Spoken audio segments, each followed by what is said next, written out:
साथियों, आज कंप्यूटर विषय में वर्तमान सत्र के लिए जो पाठ्यक्रम निर्धारित किया गया है उसके अनुसार अंतिम चैप्टर शुरू किया जा रहा है। ध्यान देंगे।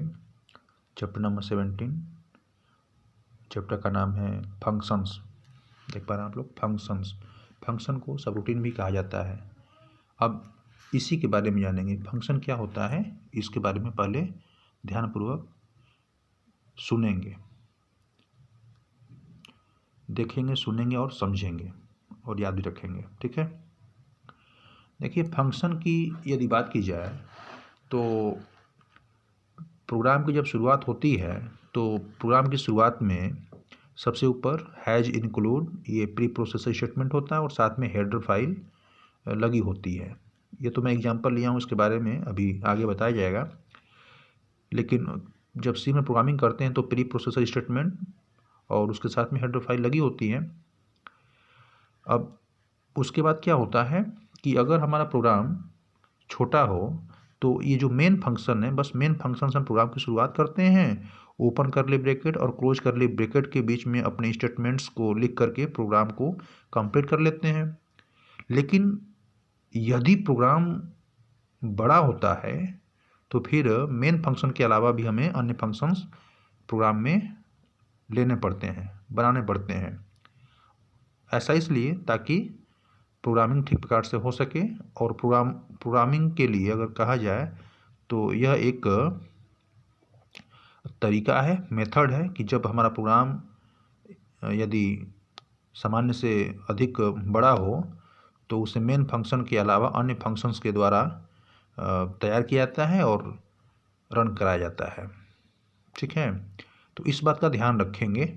अब देखिए, फंक्शन वैसे होता क्या है। फंक्शंस की यदि बात की जाए तो फंक्शन होता क्या है। फंक्शन सी प्रोग्राम का एक ऐसा आत्मनिर्भर हिस्सा है जिसका एक नाम होता है। वह किसी उद्देश्य विशेष की पूर्ति करता है और जिस प्रोग्राम में प्रयोग होता है उसे कोई डेटा मान लौटाता है। डेटा मान लौटाने की जो बात है ये वैकल्पिक है। यह जरूरी नहीं कि प्रत्येक फंक्शन डेटा मान लौटाए। ठीक है,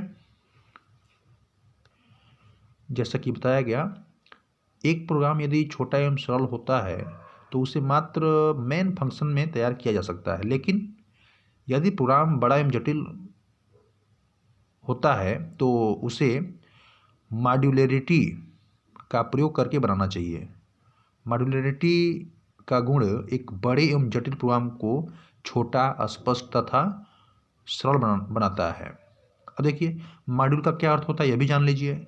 मॉड्यूल की यदि बात की जाए तो प्रोग्राम के छोटे छोटे स्वतंत्र आत्मनिर्भर भाग जिनमें से प्रत्येक किसी न किसी विशेष ऑपरेशन कार्य उद्देश्य को पूर्ण करता है। सी भाषा में ऐसे ही मॉड्यूल फंक्शन कहलाते हैं। वास्तव में प्रोग्रामर एक बड़े प्रोग्राम में होने वाले ऑपरेशनों के लिए एक मेन फंक्शन में कोड स्टेटमेंट लिखने के बजाय अनेक छोटे छोटे फंक्शन तैयार करता है और उन फंक्शन को जहां उनकी आवश्यकता होती है कॉल कर लेता है। तो इस प्रकार एक बड़े प्रोग्राम को व्यवस्थित करने एवं तैयार करने की अपेक्षा छोटे छोटे फंक्शन को तैयार करना एवं व्यवस्थित रखना अधिक सरल होता है। जैसा कि मैंने इसके पहले बताया, फंक्शन को सबरूटीन भी कहा जाता है। ठीक है, तो ध्यान देंगे। अभी जैसा कि बताया गया कि अगर प्रोग्राम हमारा छोटा होता है तो मेन फंक्शन से ही हम प्रोग्राम को कंप्लीट कर लेते हैं। लेकिन यदि हमारा प्रोग्राम बड़ा होता है तो मेन फंक्शंस के अलावा भी हमें कई फंक्शंस लेकर के प्रोग्राम में चलना होता है, जिससे कि हमारा प्रोग्राम ठीक प्रकार से बन सके और प्रोग्रामिंग सही तरीके से संपन्न हो सके। ठीक है, अभी इसके बारे में समझाया जाएगा। अभी ध्यान देंगे तो फंक्शंस के बारे में जैसा कि बताया गया, एक बार मैं पुनः रिपीट करना चाहूँगा। ठीक है, ध्यान देंगे।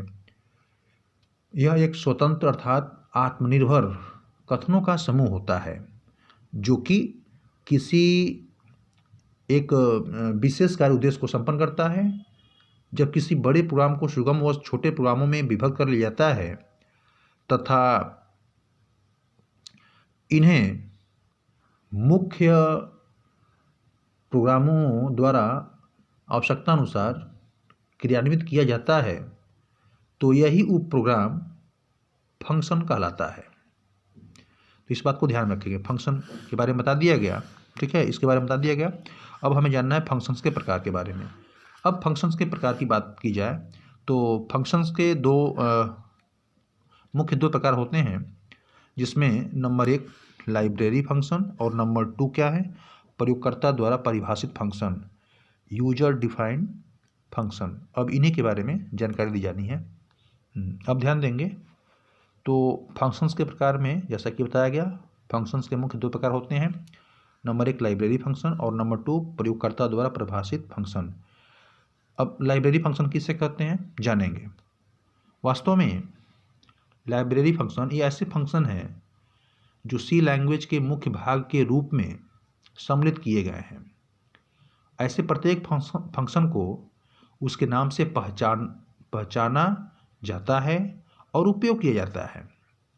आवश्यकता के अनुसार हम उस फंक्शन के साथ पैरामीटर्स के रूप में आवश्यक सूचनाएं प्रदान करते हैं और उस पर इच्छित कार्य अथवा कोई गणना करा लेते हैं। जैसा कि यहाँ पर देख पा रहे हैं, अभी इसके बारे में बताया जाना शेष है, अभी मैं बताऊँगा। तो ये लाइब्रेरी फंक्शन होते हैं। लाइब्रेरी फंक्शन की यदि बात की जाए तो लाइब्रेरी फंक्शन को मुख्य 2 श्रेणियों में बांटा जा सकता है, जैसा कि आप देख पा रहे हैं। नंबर 1 न्यूमेरिक फंक्शन और नंबर 2 स्ट्रिंग फंक्शन। तो न्यूमेरिक फंक्शन का मतलब क्या होता है, ध्यान देंगे। वास्तव में न्यूमेरिक फंक्शन का उपयोग विभिन्न प्रकार की संख्याओं पर विभिन्न प्रकार की गणितीय क्रियाएं करने के लिए किया जाता है। जैसा कि देख पा रहे हैं न्यूमेरिक फंक्शन में, ठीक है, न्यूमेरिक फंक्शन का प्रयोग मैथमेटिकल ऑपरेशंस के लिए ही होता है। तो न्यूमेरिक फंक्शन में अगर बात की जाए तो यहाँ पे देख पा रहे हैं F A B fab yes, और ये तो ब्रैकेट में एक्स के रूप में चर को दिखलाया गया है, यानी किसी संख्या का निरपेक्ष मान ज्ञात करने के लिए, एब्सोल्यूट वैल्यू ज्ञात करने के लिए इस फंक्शन का प्रयोग होता है, जो कि लाइब्रेरी फंक्शन के अंतर्गत न्यूमेरिक फंक्शन में आता है। अब साइन एक्स देख पा रहे हैं आप लोग, साइन एक्स माने साइन ये जो फंक्शन है इसका प्रयोग किसी कोण की ज्या ज्ञात करने के लिए, कॉस का प्रयोग किसी कोण की कोई ज्या ज्ञात करने के लिए, टेन का प्रयोग देखिए टेन का प्रयोग किसी कोण की स्पर्शिया ज्ञात करने के लिए, टेन ज्ञात करने के लिए, लॉग का प्रयोग किसी संख्या का लघुगणक ज्ञात करने के लिए, ईटीसी माने इसमें अन्य भी आते हैं, इनके अलावा भी अन्य न्यूमेरिक फंक्शन आते हैं जो गणितीय क्रियाएं करने के लिए प्रयोग किए जाते हैं, ठीक है। अब स्ट्रिंग फंक्शंस की बात कर ली जाए। देखिए लाइब्रेरी फंक्शन में पहला हो गया न्यूमेरिक फंक्शन, अब स्ट्रिंग फंक्शन के बारे में जानेंगे। तो स्ट्रिंग फंक्शन जैसा कि नाम से स्पष्ट है, स्ट्रिंग फंक्शन ऐसे लाइब्रेरी फंक्शन है जिसका उपयोग स्ट्रिंगों पर विभिन्न प्रकार की क्रियाएं करने में किया जाता है। जैसा कि स्ट्रिंग के बारे में अभी इसके प्रीवियस वाले चैप्टर में बताया गया है। तो यहाँ पे देख पा रहे हैं आप लोग न्यूमेरिक फंक्शन हो गया। स्ट्रिंग फंक्शन में कुछ एग्जांपल दिया गया, देखिए strcmp, यानी इस फंक्शन से क्या होता है, यह पहले स्ट्रिंग फंक्शन है ये, लेकिन strcmp तो स्ट्रिंग कंपैरिजन, अर्थात इस फंक्शन से तुलना की जाती है, यानी 2 स्ट्रिंग्स की तुलना करने के लिए इस फंक्शन का प्रयोग किया जाता है। अब इसी प्रकार से strcpy लिखा गया, यानी स्ट्रिंग कॉपी, अर्थात इस फंक्शन माने ये कैसा फंक्शन है, स्ट्रिंग फंक्शन है, लेकिन इस फंक्शन का प्रयोग किस लिए होता है तो जानेंगे। एक स्ट्रिंग को दूसरी में कॉपी करने के लिए इस स्ट्रिंग फंक्शन का प्रयोग होता है। इसी प्रकार से strlen स्ट्रिंग, देखिए str यानी स्ट्रिंग, लेन यानी लेंथ, यानी स्ट्रिंग की लंबाई ज्ञात करने के लिए इस स्ट्रिंग फंक्शन का प्रयोग होता है।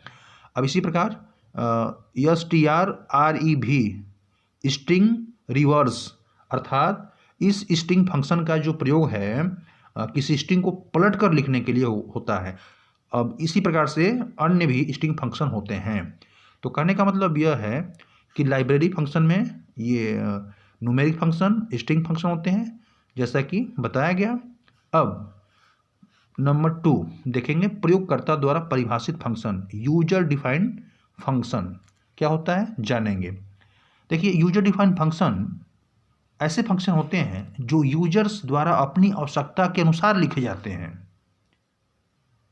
यद्यपि बाद में वे सी लैंग्वेज के लाइब्रेरी फंक्शन के भाग बन सकते हैं। किसी प्रोग्राम में सबसे पहले उपयोग किया जाने वाला फंक्शन मेन फंक्शन होता है, जो वास्तव में एक यूजर द्वारा परिभाषित फंक्शन का ही एग्जाम्पल है। जैसा कि इसके पहले ही बताया गया कि हम चाहें तो केवल मेन फंक्शन का ही प्रयोग करके अपने प्रोग्राम को लिख सकते हैं। लेकिन होता क्या है, यदि हमारा प्रोग्राम बड़ा है तो थोड़ी समस्या उत्पन्न होगी। प्रोग्राम यदि हमारा लंबा है, बड़ा है, तो जटिल हो जाएगा। और यदि उसे कई भागों में बांट करके यदि तैयार किया जाता है तो निश्चित रूप में विभिन्न प्रकार की जो समस्याएं प्रोग्राम के एग्जीक्यूशन के समय आती हैं, उनसे बचा जा सकता है। तो ये समझना बहुत ही महत्वपूर्ण है कि मेन फंक्शन से हम प्रोग्राम को तब लिख करके कंप्लीट करते हैं जब हमारा प्रोग्राम छोटा होता है। लेकिन यदि हमारा प्रोग्राम बड़ा होता है तो ऐसी स्थिति में मेन फंक्शन के अलावा भी हमें अन्य फंक्शंस को अपने प्रोग्राम में लेना होता है, क्रिएट करना होता है और फिर अपने प्रोग्राम को राइट करना होता है। ठीक है, और ये एक अच्छे प्रोग्रामर की पहचान भी होती है। इस बात का ध्यान रखेंगे। ऐसा करने से होता क्या है कि जो अनावश्यक समय होता है ना, माने अनावश्यक जो समय नष्ट होता है वह बच जाता है।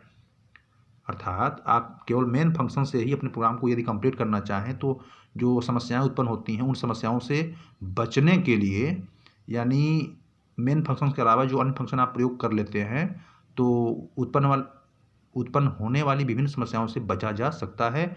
समय जो हमारा अनावश्यक समय नष्ट होता है उससे बचा जा सकता है। अब समझेंगे। एक मैंने एग्जाम्पल के तौर पे एक हमने प्रोफार्मा तैयार किया है, जिससे कि मैं बता पाऊँ आसानी से आप सभी भैया बहनों को कि ये फंक्शंस किस प्रकार से प्रोग्राम में प्रयोग में लाए जाते हैं। समझेंगे। देखिए, इतना तो आप जरूर जान रहे हैं कि ये जो है प्री प्रोसेसर स्टेटमेंट है और ये हेडर फाइल यहाँ पे इस प्रकार से लगाई जाती है। तो मैंने चूंकि प्रोफार्मा लिया है इसलिए मैंने किसी हेडर फाइल का नाम नहीं लिखा है, बस हमने लिख दिया जो कहते हैं हेडर फाइल। अब देखिए, हेडर फाइल के नीचे आप देख पा रहे हैं ये टाइप है, फिर फंक्शन 1 नेम है और ब्रैकेट में पैरामीटर लिस्ट है, फिर टाइप फंक्शन 2 नेम, फिर पैरामीटर लिस्ट है। ये है क्या? इसको हम बोलते हैं प्रोटोटाइप। ध्यान देंगे आप लोग, इसको बोलते हैं प्रोटोटाइप। तो केवल प्रोटोटाइप नहीं बोलते हैं, इसको बोलते हैं फंक्शन प्रोटोटाइप। फंक्शन प्रोटोटाइप बोलते हैं। क्या बोलते हैं? Function prototype. तो ये यहाँ पे 2 फंक्शन प्रोटोटाइप लिए गए हैं, तो अभी मैं इसके बारे में आगे बताऊंगा। अब नीचे देख पा रहे हैं आप लोग, ये मेन फंक्शन है, ये अनिवार्य फंक्शन है, लेकिन यह भी ध्यान देने वाली बात है, यह भी यूजर डिफाइंड फंक्शन होता है भाई। ठीक है, अब देखिए, मेन फंक्शन हम जब अपने प्रोग्राम की शुरुआत करते हैं तो ओपन करली ब्रैकेट और उसके बाद से क्या होता है, क्लोज करली ब्रैकेट। तो ओपन करली ब्रैकेट और क्लोज करली ब्रैकेट के अंदर जो भी स्टेटमेंट्स लिखे जाते हैं वो मेन फंक्शंस के लिए लिखे जाते हैं। यानी हम यहाँ तक प्रोग्रामिंग हमने किया है, अर्थात मेन फंक्शंस हमने प्रोग्राम को बनाया है, रन भी कराया। आप लोगों ने खुद प्रोग्राम बनाया है, रन किया है, आपने जाना है इस चीज़ को। ठीक है, अब देखिए, अब इसके बाद मेन फंक्शन के बाद जो यहाँ पे अन्य फंक्शन लिए गए ना, जैसे देखिए ध्यान दीजिए, हमने लिखा है टाइप स्पेस देखिए फंक्शंस 1 नेम और यहाँ पे लिखा गया पैरामीटर लिस्ट। तो कहने का मतलब ये जो हम देख पा रहे हैं, ये जो हमने फंक्शन लिया है, किसके अलावा, मेन फंक्शन के अलावा हमने अदर फंक्शन लिया है। तो ये जो फंक्शन है, इस फंक्शन का फंक्शन प्रोटोटाइप हमें पहले डिफाइन करना पड़ता है। तो यहाँ पर टाइप यहाँ पे फंक्शन नेम और यहाँ पर पैरामीटर लिस्ट हमें पहले मेन फंक्शन से ऊपर डिफाइन करना पड़ता है। तो जैसा कि आप देख पा रहे हैं यहाँ पे लिया गया है, तो ही हम उसे हम अपने प्रोग्राम में मेन फंक्शंस के बाद उपयोग में ला सकते हैं, जैसा कि यहाँ पे लिया गया है। ठीक है, अब देखेंगे, अब इस फंक्शंस के लिए ओपन करली ब्रैकेट है, फिर क्लोज करली ब्रैकेट है। तो इस फंक्शन के लिए जो स्टेटमेंट हैं इसमें लिखे जाएंगे ओपन और क्लोज करली ब्रैकेट के अंदर। देखिए, ओपन और क्लोज करली ब्रैकेट जो होता है ये क्या होता है भाई, ये होता है फंक्शन की बॉडी। यह भी ध्यान देंगे आप लोग, इसको हम क्या बोलते हैं, मैं यहाँ लिख दे रहा हूँ, फंक्शन बॉडी होता है ये। ठीक, और ये होता है फंक्शन पूरा जो होता है ना, इसको बोलते हैं फंक्शन हेडर। ठीक है, तो फंक्शन हेडर और ये फंक्शन बॉडी भी आपने जान लिया कि ओपन करली ब्रैकेट और क्लोज करली ब्रैकेट के ये बीच का जो पूरा हिस्सा होता है, जो भी स्टेटमेंट्स इसमें लिखे जाते हैं ये होते हैं फंक्शन बॉडी, और ओपन करली ब्रैकेट के ऊपर का ये जो हिस्सा होता है ये होता है फंक्शन हेडर। ठीक है, तो अब ध्यान देंगे, इस जो प्रोग्राम में मैंने लिया है इसमें ये फंक्शन प्रोटोटाइप फर्स्ट के लिए ये फंक्शन यहाँ पे दिखलाया गया है, और उसके लिए ओपन करली ब्रैकेट और क्लोज करली ब्रैकेट में फंक्शंस को स्टेटमेंट्स को लिखा जाएगा, फिर फंक्शन कॉल को उपयोग में लाया जाएगा। अब देखिए, तो फंक्शन वन नेम यानी जो पैरामीटर लिस्ट यहाँ पे हम देख पा रहे हैं, फंक्शन प्रोटोटाइप जो डिफाइन किया गया, इसके लिए ये फंक्शन यहाँ पर प्रयोग किया गया है। अब जैसे ही करली ब्रैकेट यहाँ पे क्लोज हो रहा है, फिर दूसरा फंक्शन यानी किसके अलावा, मेन फंक्शन के अलावा फंक्शन वन हो गया और ये फंक्शन टू हो गया। तो फंक्शन टू जो है अब ये प्रोग्राम में प्रयोग किया गया है। क्यों प्रयोग किया गया है, क्योंकि इसका फंक्शन प्रोटोटाइप ऊपर डिफाइन किया गया है। तो बिना फंक्शन प्रोटोटाइप डिफाइन किए हम इस फंक्शन को प्रयोग में नहीं ला सकते अपने प्रोग्राम में, इस बात को ध्यान रखेंगे। और फंक्शन प्रोटोटाइप जब भी डिफाइन किया जाता है मेन फंक्शन के ऊपर डिफाइन किया जाता है, इस बात का भी ध्यान रखना है। तो यहाँ पे टाइप, यहाँ पे फंक्शन टू नेम यानी आप कोई भी नेम ले सकते हैं, और यहाँ पे पैरामीटर लिस्ट होता है। अब इसके लिए ओपन करली ब्रैकेट और क्लोज करली ब्रैकेट, और इसके अंदर जो भी स्टेटमेंट होंगे फंक्शन के लिए होंगे, और यहाँ पे फंक्शन कॉल का स्टेटमेंट होगा। तो इस प्रकार से हमने जो कुछ बताया है उसको देखेंगे, सुनेंगे, समझेंगे और याद रखेंगे।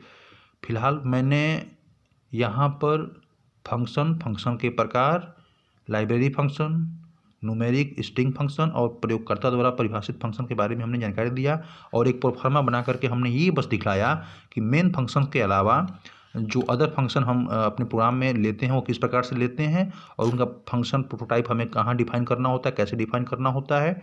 अब इसको हम आगे एक एग्जाम्पल के माध्यम से बताएंगे। तब तक बताई गई बातों को ध्यानपूर्वक देखेंगे, सुनेंगे, समझेंगे और याद रखेंगे। धन्यवाद।